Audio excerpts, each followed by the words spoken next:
ಎಲ್ಲರಿಗೂ ನಮಸ್ಕಾರ. Welcome back to scheme ವಾರ್ತಾ ಕನ್ನಡ ಚಾನೆಲ್.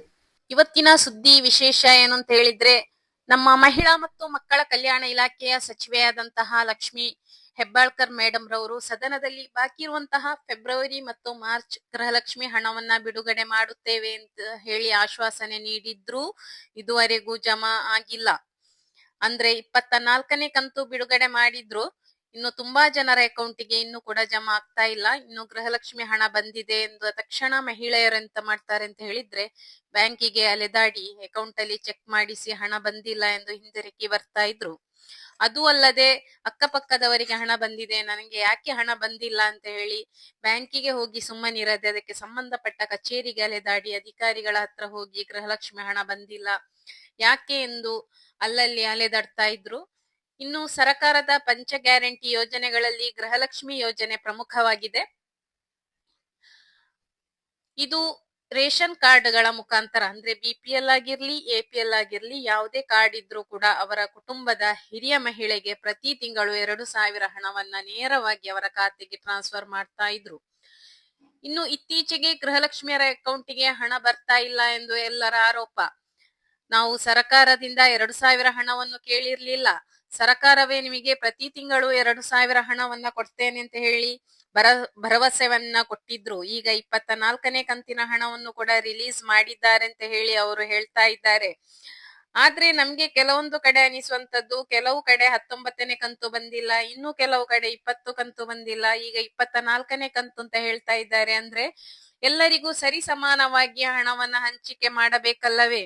ಕೆಲವರಿಗೆ 19ನೇ ಕಂತಲ್ಲಿ ಸ್ಟಾಪ್ ಆಗಿದೆ, ಇನ್ನು ಕೆಲವರಿಗೆ 24 ಕಂತು ಕೂಡ ಬಂದಿದೆ. ಯಾಕೆ ತಾರತಮ್ಯವನ್ನ ಮಾಡ್ತಾ ಇದ್ದಾರೆ ಅಂತ ಕೂಡ ಅವರು ಪ್ರಶ್ನೆಯನ್ನ ಮಾಡ್ತಾ ಇದ್ದಾರೆ.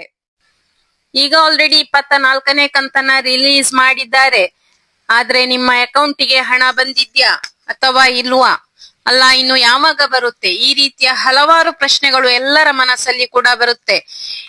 ಬ್ಯಾಂಕಿಗೆ ಹೋಗುವುದು, ಅಲ್ಲಲ್ಲಿ ಹೋಗಿ ಚೆಕ್ ಮಾಡಿಸುವುದು, ಹೀಗೆ ಎಲ್ಲಾ ಮಾಡ್ತಾ ಇದ್ದೀರಲ್ವಾ? ಇನ್ನು ಯಾರ ಹತ್ರನೂ ಹೋಗಬೇಕಾಗಿಲ್ಲ. ಇನ್ನು ಇದಕ್ಕೆ ಒಂದು ಸಹಾಯವಾಣಿ ಬಂದಿದೆ. ರಾಜ್ಯದ ಮಹಿಳಾ ಮತ್ತು ಮಕ್ಕಳ ಅಭಿವೃದ್ಧಿ ಇಲಾಖೆಯು 181 ಸಂಖ್ಯೆಯ ಸಹಾಯವಾಣಿಯನ್ನು ಇದೀಗ ತೆರೆದಿದೆ. ಈ ನಂಬರ್ಗೆ ಕಾಲ್ ಮಾಡಿದ್ರೆ ಗೃಹಲಕ್ಷ್ಮಿಯ ಏನೇ ತೊಂದರೆ ಇದ್ರೂ ಕೂಡ ನೀವು ಅದನ್ನ ಕ್ಲಿಯರ್ ಮಾಡ್ಕೋಬಹುದು. ಇನ್ನು 2 ತಿಂಗಳು ಅಥವಾ 3 ತಿಂಗಳು ಗೃಹಲಕ್ಷ್ಮಿ ಹಣ ಬಂದಿರುವುದಿಲ್ಲ. ಇಂತಹ ಸಂದರ್ಭದಲ್ಲಿ ಕೂಡ ನೀವು ನಿಮ್ಮ ಮೊಬೈಲ್ ನಿಂದಲೇ ಸಹಾಯವಾಣಿ ನಂಬರಿಗೆ ಕರೆ ಮಾಡಬಹುದು. ಎಲ್ಲಾ ಮಾಹಿತಿಯನ್ನು ಕೂಡ ಪಡ್ಕೋಬಹುದು.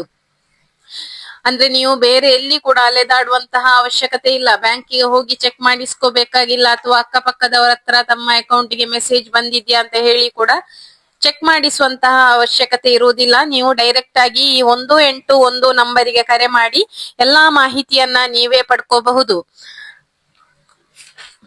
ಇನ್ನು ಕೆಲವೊಮ್ಮೆ ತಾಂತ್ರಿಕ ದೋಷ ಇರುತ್ತೆ, ಇಲ್ಲದಿದ್ರೆ ಈ KYC ಮಾಡಿಸದೇ ಇರುತ್ತೆ, ಇಲ್ಲದಿದ್ರೆ ತೆರಿಗೆ ಕಟ್ತಾ ಇದ್ರೆ ನಿಮ್ಮ ಗೃಹಲಕ್ಷ್ಮಿಯನ್ನ ಕ್ಯಾನ್ಸಲ್ ಮಾಡಿರ್ತಾರೆ.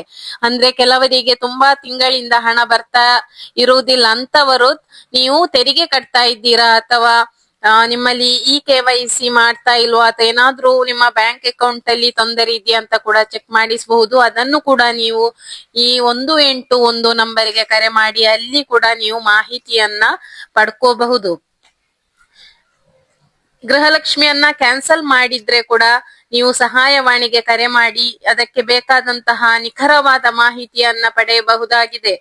ಈ 181ಕ್ಕೆ ಕರೆ ಮಾಡಿದ್ರೆ ಅಲ್ಲಿನ ಆಪರೇಟರ್ಸ್ ನಿಮ್ಮ ಕೆಲವೊಂದು ಮಾಹಿತಿಯನ್ನ ಸಂಗ್ರಹಣೆ ಮಾಡ್ತಾರೆ. ದೂರುದಾರರು ಯಾರು ನೀವು ಇರ್ತೀರೋ, ನೀವು ಯಾವ ತಾಲೂಕಿಗೆ ಸೇರಿರ್ತೀರೋ ಅಂತಹ ತಾಲೂಕಿನ ಮಹಿಳಾ ಮತ್ತು ಮಕ್ಕಳ ಅಭಿವೃದ್ಧಿ ಇಲಾಖೆಯ ಅಧಿಕಾರಿಗಳಿಗೆ ನೀವು ಫೇಸ್ ಮಾಡ್ತಾ ಇರುವಂತಹ ಸಮಸ್ಯೆಯನ್ನ ಅವರಿಗೆ ತಿಳಿಸ್ತಾರೆ. ಅವರು ತಕ್ಷಣ ಅದಕ್ಕೆ ಸ್ಪಂದಿಸಿ ಅಲ್ಲಿ ಏನು ಅಗತ್ಯ ಇದೆಯೋ ಅದನ್ನ ಅವರು ಚೆಕ್ ಮಾಡಿಸಿ ನಿಮಗೆ ಆವಾಗ್ಲೇ ಇನ್ಫಾರ್ಮೇಶನ್ ಅನ್ನ ಕೊಡ್ತಾರೆ. ನಿಮಗೆ ಎಂತಹ ಪ್ರಾಬ್ಲಮ್ ಅನ್ನು ಬಂದ್ರೂ ಕೂಡ ಅವರು ಸಾಲ್ವ್ ಮಾಡಲು ಕೂಡ ಈ ನಂಬರಿಗೆ, ಸಹಾಯವಾಣಿ ನಂಬರಿಗೆ ಕರೆ ಮಾಡಬಹುದು. ಇನ್ನು ಈ 181 ಈ ನಂಬರ್ ಸಂಪೂರ್ಣವಾಗಿ ಫ್ರೀ ಆಗಿರ್ತದೆ, ಅಂದ್ರೆ ಉಚಿತವಾದ ಕರೆ. ಇದಕ್ಕೆ ಯಾವುದೇ ಚಾರ್ಜಸ್ ಕಟ್ಟಬೇಕಾಗಿಲ್ಲ. ಇದು ಎಲ್ಲವೂ ಮಾಡುವುದು ಮಹಿಳೆಯರಿಗಾಗಿ ಅಂತ ಹೇಳಿ ಸರ್ಕಾರ ಕೂಡ ಹೇಳಿಕೊಂಡಿದೆ. ಅಂದ್ರೆ ಮಹಿಳೆಯರು ಸ್ವಾವಲಂಬಿಯಾಗಿ ಜೀವನ ನಡೆಸಬೇಕು, ಅದಕ್ಕಾಗಿ ಮಾತ್ರ ಮಹಿಳೆಯರಿಗಾಗಿಯೇ ಮಾಡಿರುವಂತಹ ಯೋಜನೆ ಈ ಪಂಚ ಗ್ಯಾರಂಟಿ ಯೋಜನೆಗಳಲ್ಲಿ ಕೂಡ. ಹಾಗೆ ಗೃಹಲಕ್ಷ್ಮಿ ಯೋಜನೆ ಬಹಳಷ್ಟು ಜನಪ್ರಿಯತೆಯನ್ನ ಹೊಂದಿದೆ. ಯಾಕೆಂತ ಹೇಳಿದ್ರೆ ಇದು ತುಂಬಾ ಬಡವರ ಕುಟುಂಬವನ್ನ, ಅವರ ದೈನಂದಿನ ಖರ್ಚಿಗೆ ಕೂಡ ಹಣ ಇಲ್ಲದೆ ಪರದಾಡುವಂತಹ ಮಹಿಳೆಯರಿಗೆ ಅದು ತುಂಬಾ ಆಶ್ವಾಸನೆ ನೀಡಿದಂತಾಗಿದೆ. ಕರ್ನಾಟಕದಲ್ಲಿರುವ ಅರ್ಧಕ್ಕಿಂತ ಹೆಚ್ಚು ಜನರು ಸರಕಾರವನ್ನು ಟೀಕಿಸ್ತಾ ಇದ್ರೆ, ಇನ್ನೂ ತುಂಬಾ ಜನರು ಅದಕ್ಕೆ ವಂದನೆಯನ್ನ ಸಲ್ಲಿಸ್ತಾ ಇದ್ದಾರೆ. ಯಾಕೆಂತ ಹೇಳಿದ್ರೆ ನಾವು ಒಂದು ಹೊತ್ತಿನ ಊಟಕ್ಕೂ ಪರದಾಡುವಂತಹ ಪರಿಸ್ಥಿತಿ ಇರುವಾಗ ಯಾವ ಸರಕಾರವೂ ಕೂಡ ನಮ್ಮ ಬಗ್ಗೆ ಗಮನ ಹರಿಸಿಲ್ಲ. ಆದ್ರೆ ಕಾಂಗ್ರೆಸ್ ಸರಕಾರ ಬಂದ ಮೇಲೆ ಪಂಚ ಗ್ಯಾರಂಟಿ ಯೋಜನೆಯನ್ನ ಜಾರಿಗೆ ತಂದಿದ್ದಾರೆ. ಅದು ಎಲ್ಲರಿಗೂ ಕೂಡ ತುಂಬಾ ಉಪಕಾರಿಯಾಗಿರುವಂತಹ ಯೋಜನೆಯಾಗಿದೆ. ಗೃಹಲಕ್ಷ್ಮಿ ಯೋಜನೆ ಬಿಟ್ರೆ ಇನ್ನು ಶಕ್ತಿ ಯೋಜನೆ, ಇದು ಬಹಳಷ್ಟು ಮಹಿಳೆಯರು ಸಬಲೀಕರಣ ಆಗ್ಲಿಕ್ಕೆ ಕೂಡ ಇದು ಕಾರಣ ಆಗಿರ್ಬೋದು.